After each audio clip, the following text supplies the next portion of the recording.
are listening to the most original talk radio station anywhere. We are LA Talk Radio at latalkradio.com.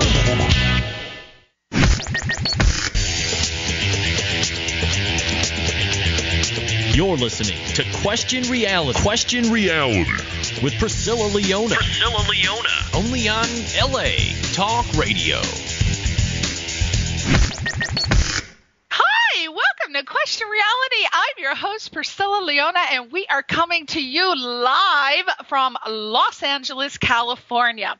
Our show is broadcast every Sunday from 5 p.m. to 5:50 p.m. Pacific Standard Time. Now, if this is your first time tuning in, our show will help you to question your career reality. Now, this show is for you if you were, are, or might be considering a career in the entertainment industry. Our guests will provide advice, tips, and resource information on how and what it takes to successfully pursue a career in show business. Our guests work in various professions of entertainment, so that means that we will definitely have someone on the show sooner or later from a career that you are interested. If you want to check out our past guests, read their bios, and listen to any of their interviews instantly, or even download one of the shows, go to the LA Talk Radio website, latalkradio.com. Click on the link at the top of the website that says Channel 1. Scroll down, look for the graphic of our show, Question Reality, and just click the link. This takes you directly to our archive page, and that is where you can view the list of all of our past guests. Now, keep in mind, our shows are also available for download on iTunes. We are under the podcast section. So just go to iTunes and type in Question Reality Radio in the search box. We're also on Stitcher.com. How the heck do you spell Stitcher? STITCHER.com. And if you want to find out about any of our future guests, you want to visit the official Question Reality website. That's a totally different website. That's questionrealityshow.com. questionrealityshow.com. LA Talk Radio is where we air it, but all of the information on the guest and the future guests are on questionrealityshow.com. So, as usual, we have some hot guests on this show, and today is no exception. We have the gorgeous, hot, sexy, sizzling Susan Johnston on the show. Finally, she is the founder and director of New Media Film Festival. And I was speaking with Susan a couple of minutes ago, and I was telling her how we've been on the air since 2008, and I get tons of questions from people about film festivals. Film festivals are a mystery. That nobody knows what the hell goes on behind the scenes in film festivals, and I get questions and questions, and every year I have been hoping to bring someone on. So finally, we have her on today, and she is going to answer all of the mysterious, elusive questions about film festivals. Now, you might want to go to her website and check it out. It is newmediafilmfestival.com. newmediafilmfestival.com. She also has a website, susanjohnstoncasting.com. So we're going to have some questions today which are going to hopefully get answers to help you people who are so crazy with the film festival questions. So some of them are going to be like, who are the people who attend film festivals? In what ways can each one benefit from attending? We're going to ask how many people watch each film festival before it's chosen for the festival. Who and what are the qualifications of most of the judges? How can we be guaranteed of a fair system? Why is it that there are some festivals where they refuse to let the public know, the panel of judges? And also, how does a filmmaker find the right market for their film? Because as you know, there are so many. But first, I want to tell you about something very exciting with Susan's Film Festival. New Media Film Festival is currently accepting submissions for their 17 categories until the May 1st deadline. So if you want to submit, you can use this discount code. You got a pen and paper? Get your pen and paper, get your little fingers on the keypad, and get ready to type this discount code. Twitter 10 all together, and that is going to give you a $10 discount off of the submission fee. So again, if you want to get $10 off your film submission to the New Media Film Festival, Twitter 10 is the code. Now, Susan had some further information about that. So without further ado, Susan, why don't you tell us what that information is? Hello, Priscilla. Thank you so much for that wonderful intro. I haven't gotten to your bio yet, but I just thought we'd throw it in, and then I'm going to go back to your bio. I usually do the bio. Okay. Okay, so go ahead. So I just wanted to let you know that we just opened up ticket sales for our June 11th and 12th Film Festival in Los Angeles, so get on board. We sold out last year. We plan on selling out this year. We'd love to see you for our 4th annual New Media Film Festival, June in Los Angeles. You can grab that by clicking on attend on our homepage. Okay, on the newmediafilmfestival.com. There you go. So, and we'll repeat that at the very end in case you didn't catch that. Now, real quick, let me tell you about Susan. Susan Johnson is, of course, you figured this out yet, founder of New Media Film Festival. But before launching New Media Film Festival, Susan Johnson helped build 3 other film festivals, one of which is now Academy accredited through brand partnerships. And Susan's experience in sponsor acquisition, brand integration, and product endorsement of the NMFF, New Media Film Festival, and affiliated events have propelled her endeavors to almost immediate success in the film festival arena. And Susan Johnson speaks on the subject of new media at schools and seminars and is the judge at the New Media Institute. She's also a member of ATAS Interactive Media as well, which I think this is just utterly fascinating, as well as a daytime Emmy judge. Now, how the hell in my life did I ever think I'd meet someone like that? I mean, where do you find people that are a daytime Emmy judge? You just don't find them. They're just, well, what the hell's going on? All right, so what we're going to talk about today, Susan, you are going to dispel all of the rumors and demystify the whole film festival process. Is this true? Yes, if they listen. I mean,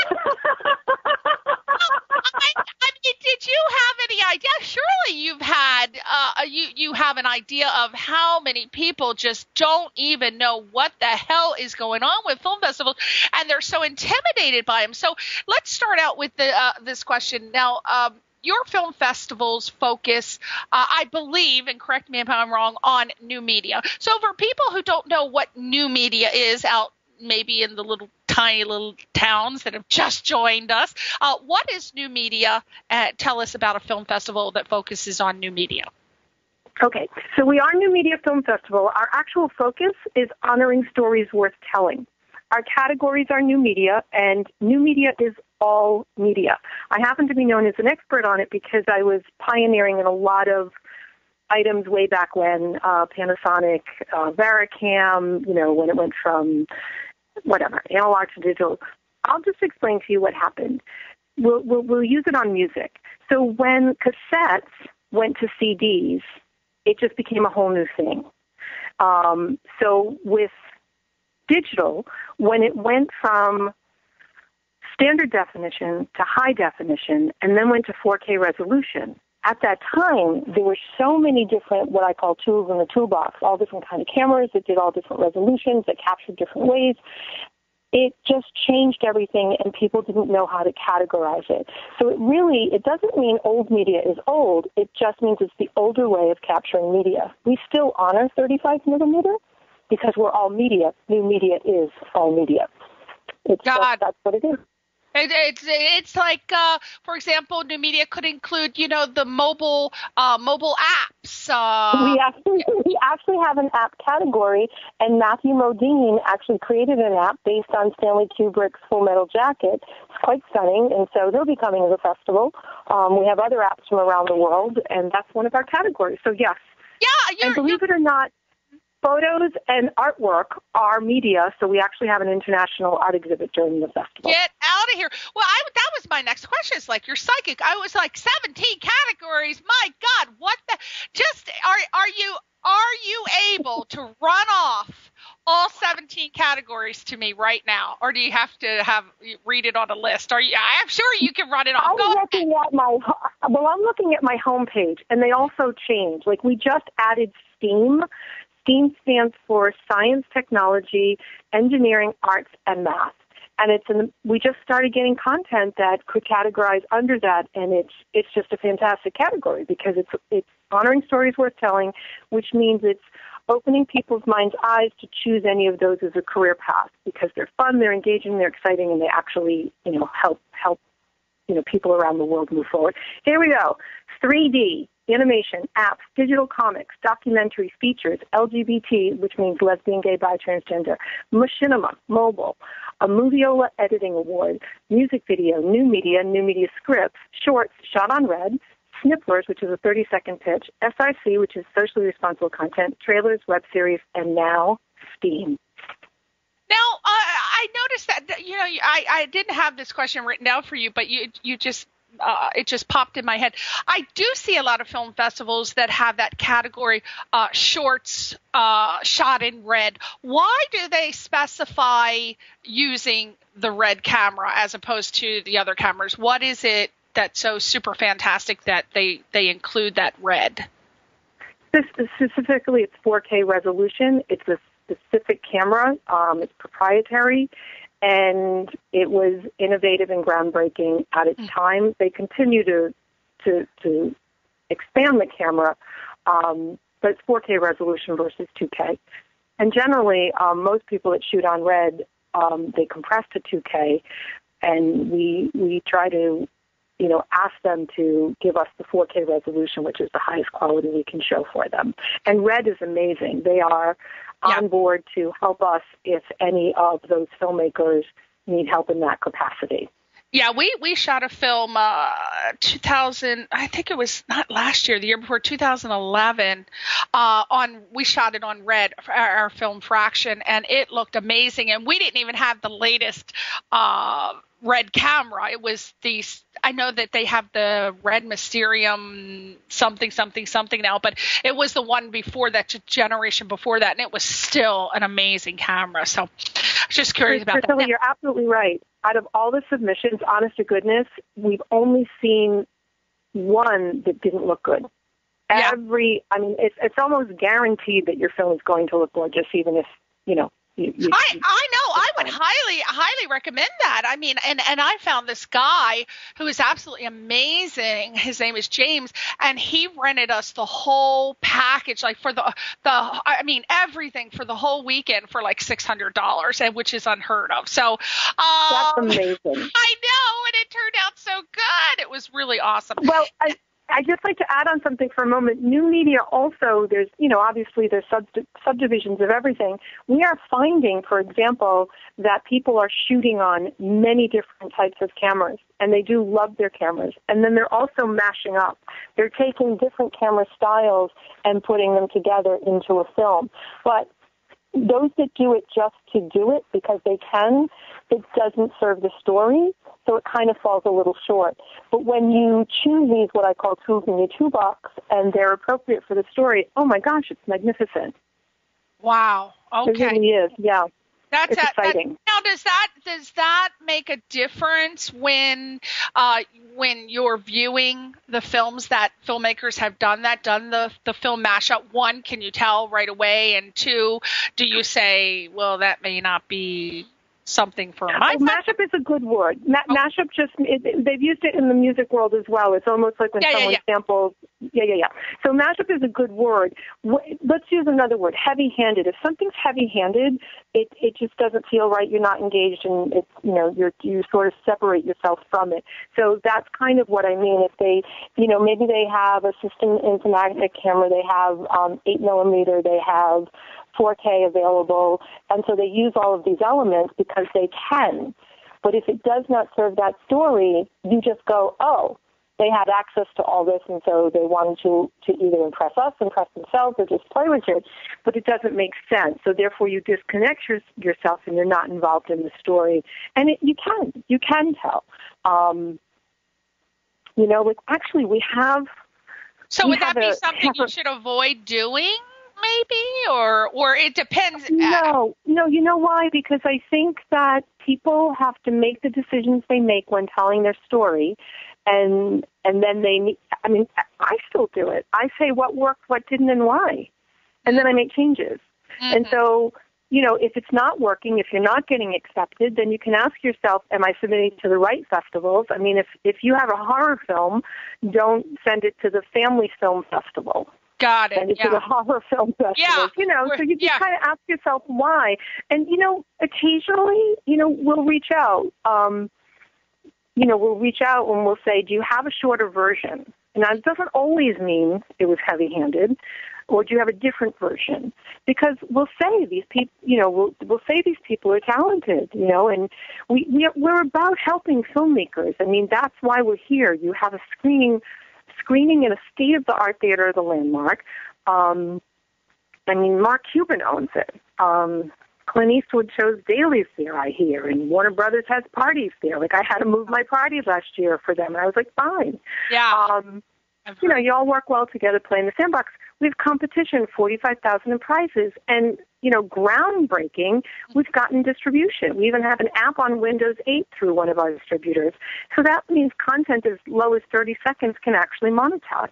And yes, you can tell a beginning, middle, and end story in 30 seconds. It's not a commercial. That is true. Now, what is the number one focus for people who don't know this? What is the number one focus of a film festival? Let's go to real basics for people who may not know. Okay, that's a great question. And again, I'm trying to take it so you look at it differently. Just think of a mall that has a gazillion stores. They're all stores. But each store runs their stuff differently, stocks it differently, prices things differently.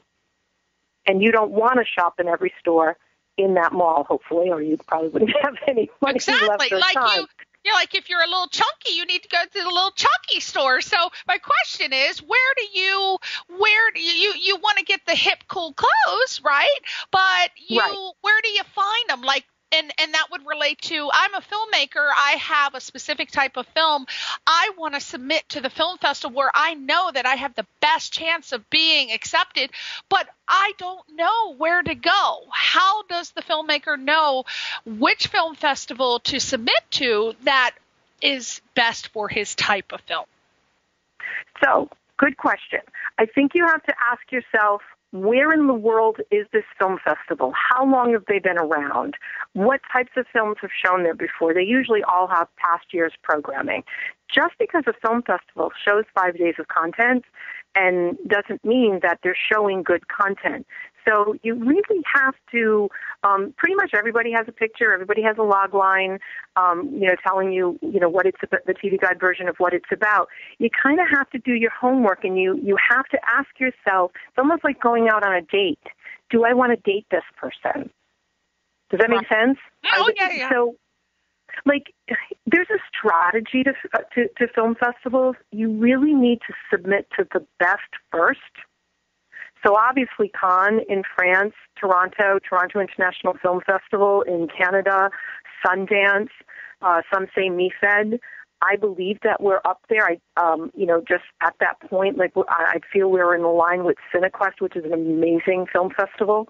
And that's what you do. And the reason why you do that is because if the best of the best accepts you, that's a stamp of approval. And I want to be modest about this, and I just want to share with you that one of our 3D winners won the award, and then he called me back and he said, Discovery offered us a distribution deal, yet they were sort of kicking tires for a very long time, but once I told them that we had this award, boom, done. Does that make sense? Yes, so, it makes sense. But if you have, think about it. If you have 100 awards from film festivals that, are not critically acclaimed or don't have, major judges on board? And I'm going to answer that question at the same time. So, for example, we have Pixar, Fox, Industrial Light and Magic, The Caucus, and other industry leaders. I mean, Marvel graphic novel writers, 2-time Grammy nominee record producers, 2-time Gemini winners, on and on and on. So some people want to remain anonymous, and I don't blame them. They're concerned that a disgruntled filmmaker is going to show up on their door. My very first year of the film festival, I had a disgruntled filmmaker come to the festival to sort of yell at me and accuse me of not watching his DVD. And I said, what's the title of it? And then I said, okay, it came on a DVD, white label, black handwritten marker, and it said this in the first 5 seconds, and then there was a gunshot right after. Because wow. I watch everything. You are already you've already covered like 4 of my questions, and I'm like, oh my God, don't wait.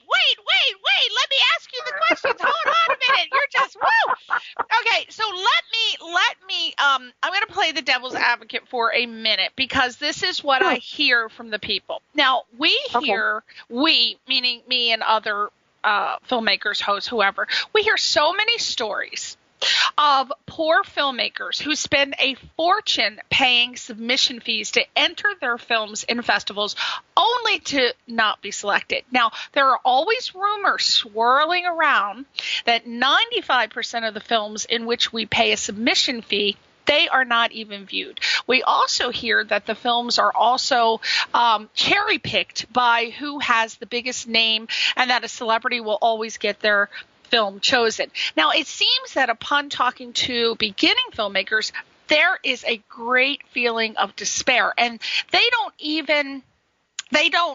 possess any high hopes of having their film selected. So my question to you is, why should a filmmaker continue to spend money to enter the film festivals? Is it because it's a monopoly and either you pay or good luck even getting your project seen? I mean, they're wanting to know, why should I even submit? So there you go. So Priscilla, I'm going to answer that for you. Yeah. Now you have to understand that there's good and not good in every sector of society and businesses. Got it. So you need to do your research. There are festivals out there that are called participatory festivals, which means pretty much if you enter, you're possibly going to get accepted because they run a long time and almost everybody gets an award, and it's probably a certificate. That's great for your ego, but it's really not going to do anything for you to get funded for your next film. So let me answer you. If you're a first-time filmmaker and you're starting into the festival market, I know I'm saying it again, but you need to do your homework. What is your film about?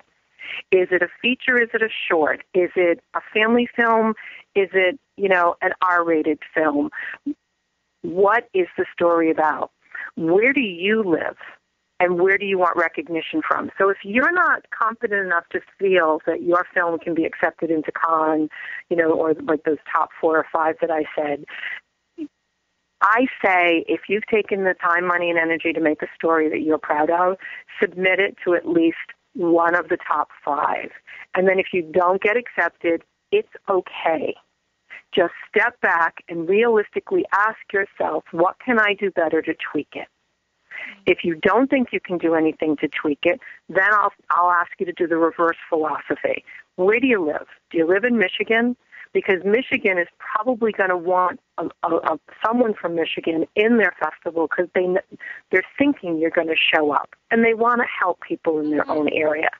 So that's always a good thing. And then you could build exactly the opposite of what I said in the beginning. Everything I'm telling you is from my life's experience. And I was, the first time I remember being in the business was on the set of The First Great Gatsby with Robert Redford.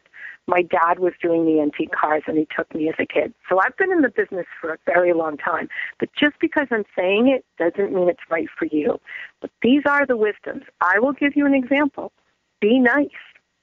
Those 3 film festivals that you were talking about earlier when, I was part of a team that helped build them, there were times, and I was a judge, obviously, in all of them as well, and we would actually have discussions. Okay, there were ties.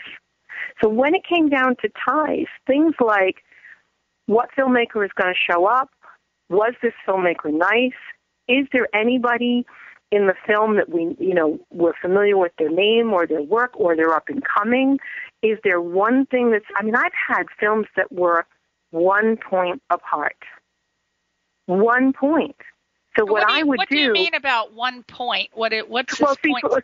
So everybody judges their films differently. Now remember, I log everything, and if we don't have your content, we contact you and we say, hey, we need to see it in order to be able to make a decision. I can't tell you how many people don't get us the content, and I don't know if that's that sort of thing that you said earlier about, they don't have their own value system in place. But if you go to our website and you click submit at the top, which, is called a tab, on the left-hand side, it'll tell you our process, because we like to let you know. We like to be open, let you know what we're doing. But basically, we have at least 3 screeners that we watch. They're all different sectors of society and country. So, one time we actually had screenings of 12 people, and I had elderly and young kids in college, and I had all different ethnicities and, levels of the business. And so you have to get 5 is the best, and we have different questions that they have to answer, like how much did you like this in this category? And so those that had an average of 4 or 5 were definitely in the running. If you had under 4 or 5, it was pretty much what I've discovered is it's pretty much across the board. Those 3 different people, 3 different age groups, probably 3 different countries, 3 different sectors of the entertainment business all agreed it was under a 4. So that's something to think about when you keep getting, if you keep getting rejected. But remember, do your homework and look for, a reputable festival. I'm fortunate enough that press has loved us from the start, so we've had critical acclaim, like Festival Worth the Entry Fee, Movie Maker Magazine, New Media Film Festival makes the cutting edge acceptable, Huffington Post, Sundance for the Facebook crowd, Culture Rehab, LinkedIn, we're the top 10% of 20 million profiles. So, we're lucky, or we're blessed, or however you want to say it. So I can sit here and I can say that. Are you one of the festivals that a filmmaker can submit through without a box? Yes, we accept directly through our site, and we also accept through without a box. So thank you. Yes. For those people who do not know how the film festival process works on your end, can you take us through that? Because a lot of people say, well, what happens? I submit the film and I never hear back. I just never hear back. So what happens on the film festival? Well, I'm going to apologize for other film festivals that don't have the business acumen enough to say, thank you very much for your submission. I'm sorry we didn't accept you. It is a group email at the very least. So I'm sorry those festivals aren't doing that for you. Occasionally someone, we're all human, technology, all that stuff. If you want to know, reach out to them. There are times when we don't respond because we know that we're sending out a group email soon. So, for example, maybe it's all the people that we haven't received this information from. So, we kind of hold off because we know we're going to send that blanket email out. But basically, so let's walk you through. You go to our site, you hit submit, you click which category you want, it opens up, and then it basically says, enter web series. How many do you want to enter? 1. Here's your promotional discount code. Immediately it says the discounted price. You click, I think it's, pay. So you pay with PayPal or a credit card. Now, what we have chosen to do is we have chosen on our personal website to make your initial entry as seamless and easy as possible. All you have to do is put your name, your title, your email, done. Then you automatically get a receipt that says, thank you for your submission. We're looking forward to reviewing your content. Here's how you can send it to us. We give them a link to a free way to email it to us, up to 2 gigabytes. They can send us a link, to see a web series or anything online, even with the passcode. That's fine, or they can mail it to us, whatever their choice is. Then we log it. We put it in either the direct or without a box. We use Google Docs, and it's an Excel sheet. And then I color code. We have different columns. So we have the column for the information I need. If you go to the Attend button on our site or the Schedule site, you will see our programming. We're updating it now. If you go to the pay-per-view link, it's actually easier to read, but that's okay. That's okay. I'm just trying to give you an idea to go around. No, that's fine. And so, so once you go in, we log the information we have, and then there are columns that are empty for information that we need that they didn't send. Like, for example, would this be a world premiere? Send us a log line, or what's the total running time, or what country was it made in? Who's your cast? Any notable press? Oh my goodness! So that's a wonderful thing. That if any filmmaker has any press, even if it was your local newspaper, all those things that I just said to you earlier, makes the Cutting Edge accessible, or Sundance for the Facebook crowd, or whatever. You always have to credit the press. We love that stuff. We do press releases for everybody that's accepted, and we do early acceptance so we can have, continual press going on. We've noticed that when we put press quotes from other press outlets, that press release gets more viewers, which means it's a win-win for everybody. So it really is the filmmaker's job to give us the information that helps us help them. Does that make sense? Oh, yeah, and boy, I'm so anal retentive. I hate when people leave things unchecked. I hate when they don't put information. Drives me up the wall. So people, make sure you fill out every single thing that's required. Okay, so say somebody fills everything out. Everything is submitted perfectly. What happens next? When do you get to looking at the film? Or what happens? It depends. Sometimes, sometimes we'll go, okay, it's a watching day, and we will just watch. Some day we'll watch it the second it comes in. Some days we have to kind of put it aside and go, okay, we're on deadline for this. So what's going to make you watch my film first? Nothing. We watch everything. So I think I know where you're going, so let me try a different way to answer that. For us, we're going to watch it. So you don't have to worry about that. We are going to watch it. But I think what you're saying is, and I'll give you an example, we will have some filmmakers that don't understand or trust the process. And I get that. So what we've tried to do to alleviate that is we actually send them a personal email besides their receipt that says we have it and we're looking forward to reviewing it, and that we inform all filmmakers by mid-May. So if I'm communicating to you, then if you haven't heard by mid-May, you really should contact us. But what we found is how to not get viewed. How about if I answer it that way? How to not, meaning we're going to view you anyways, but if there are other festivals out there that aren't going to, do not email them every day. Do not call them every day. Do not get frustrated and angry in your emails. We get frustrated, angry emails, just because for whatever. I don't know, why did you send us another email that you want to look at our content? We told you that we weren't ready yet. And, we would email back and say, okay, well, we just wanted to remind you that we're looking forward to seeing your content, and if you can tell us a rough time, we'll log it in our program. So I can't tell you, if you do scary things like send someone flowers or put homemade chocolates in cellophane with a clear piece of tape, in with the package, or a live animal, it's probably going to just freak someone out. Not a good idea. Don't try to bribe the people. Okay, so they send you their submissions. Okay, so how many, with you having 17 categories, how many people are employed by you that watch each film before it's chosen for your festival? So we have people that watch that aren't employees. So, I don't want to misconstrue anybody. It's just not people that are employed. So I could conceivably say hundreds that are at my beck and call. I don't always need to send them out to 100. Mm-hmm. Does that make sense? What are the qualifications of most of the judges? How? Okay, I see. Okay, so it's different. We have a submission, we have, let's say, selection committee. We have a selection committee of people, and then once we go through that selection process, those 4 and 5s, remember I numbered them 4 and 5, those that are approved to be in the festival, those go to the judges. And that's pretty much standard in every film festival. The judges are not watching everything that comes in. The judges are usually watching everything that's accepted.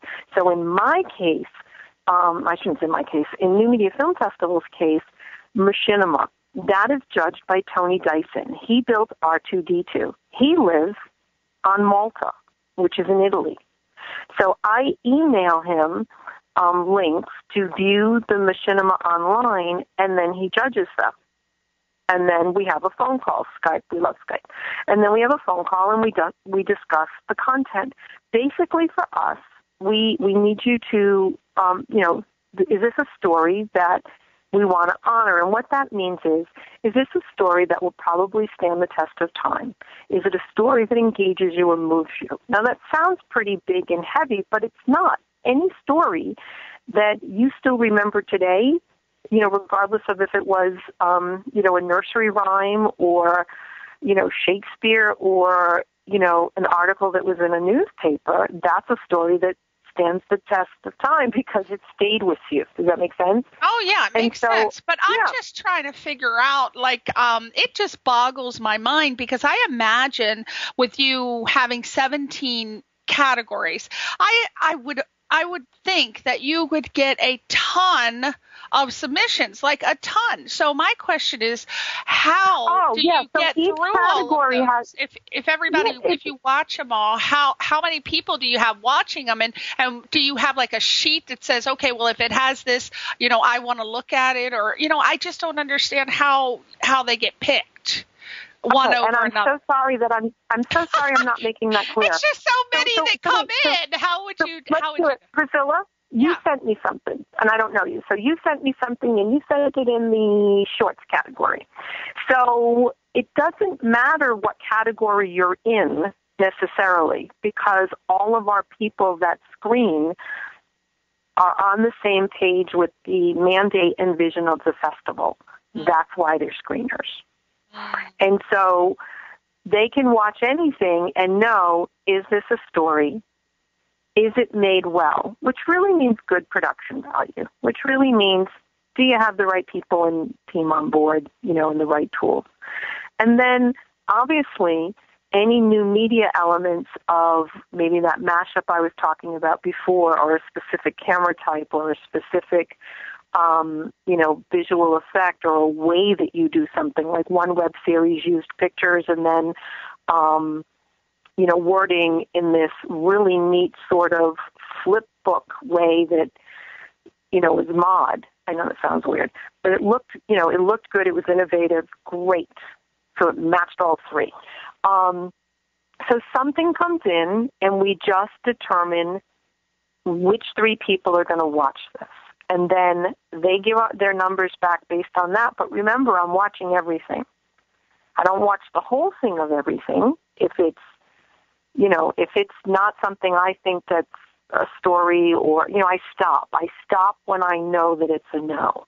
Kind of silly to watch another hour of a film if I know it's a no.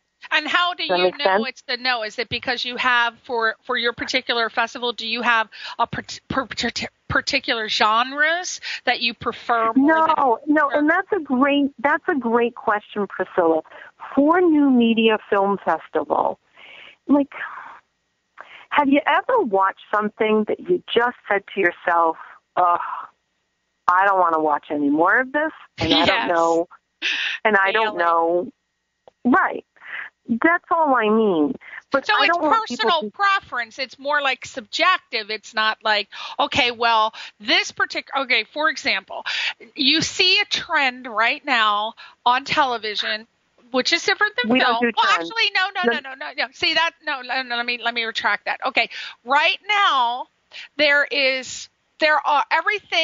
everybody loves fairy tales. So now you see things on television like Grimm, blah, blah, blah, blah, blah. And then you see things happening, Hansel and Gretel on television. So film festivals in general, remember you're going to answer in general, do film festivals have some sort of secret meetings, or do they have talk amongst each other where they say, okay, this is going to be trending next year. These are the films that we want to pick. We want to pick fairy tales for next year because that's what's going to be hot.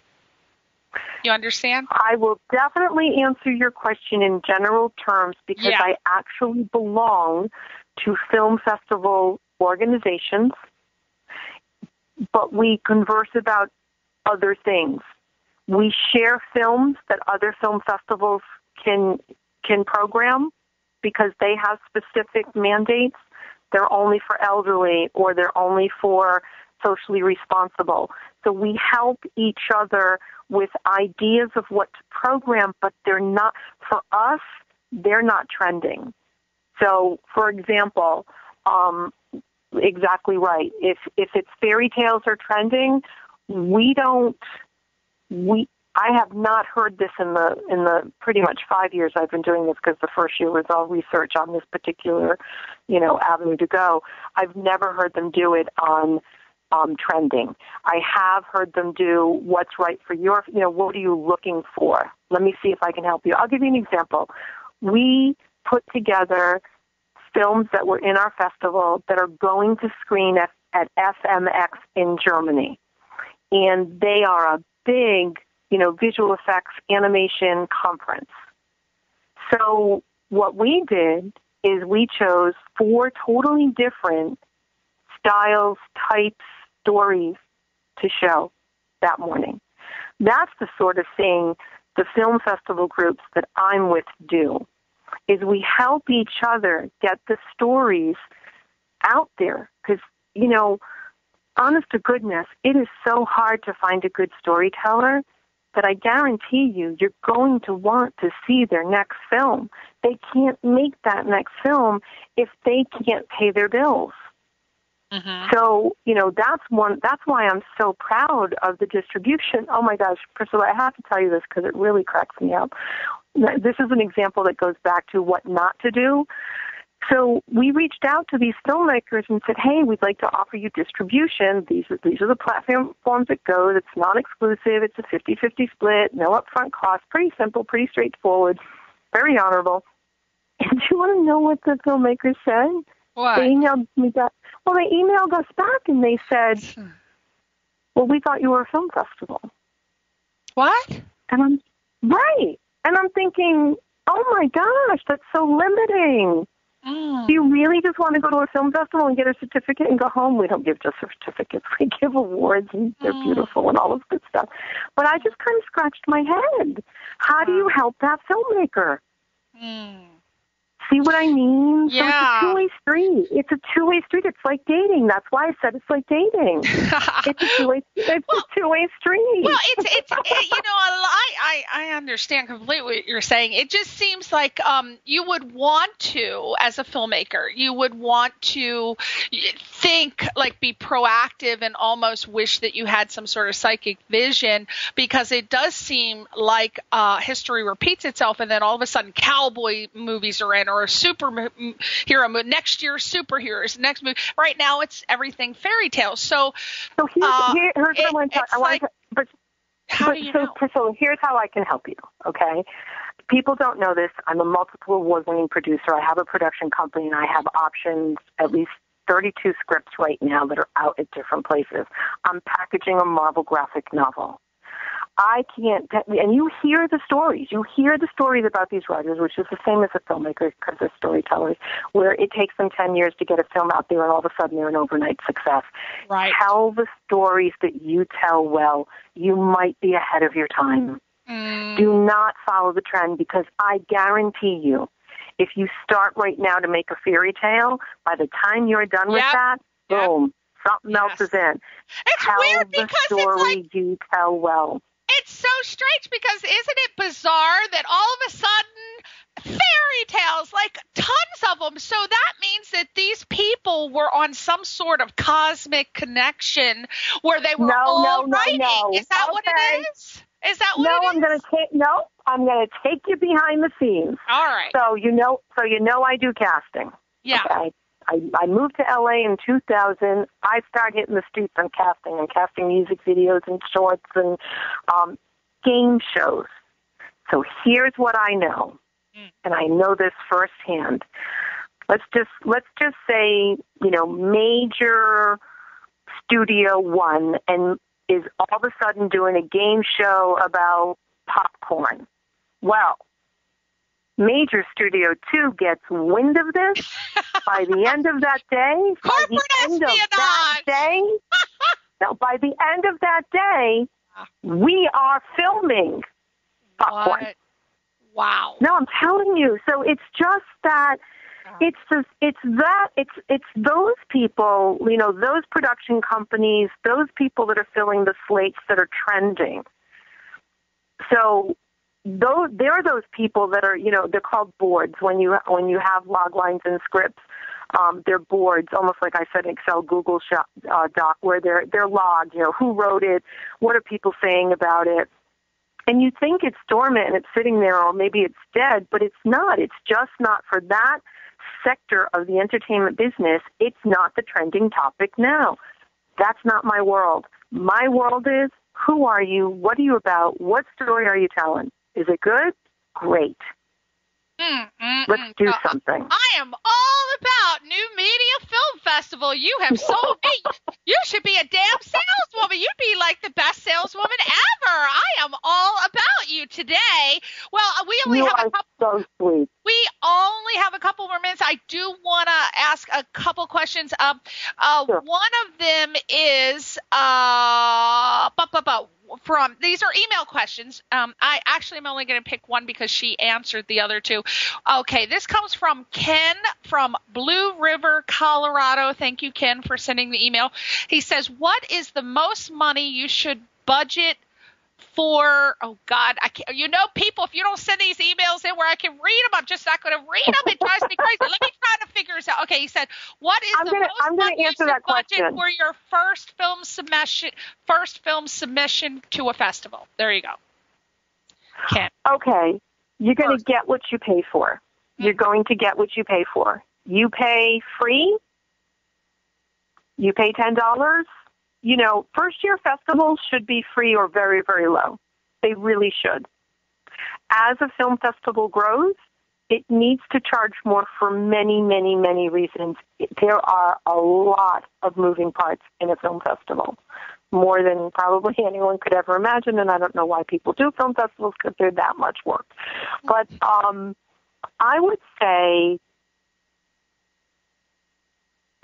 anywhere between, there's 4 levels of submission deadlines, so you should get in early. So an early submission is usually $60, $65. Then there's always a student rate that's $5 or $10 less. And they can go up to, I think, Switzerland is $150.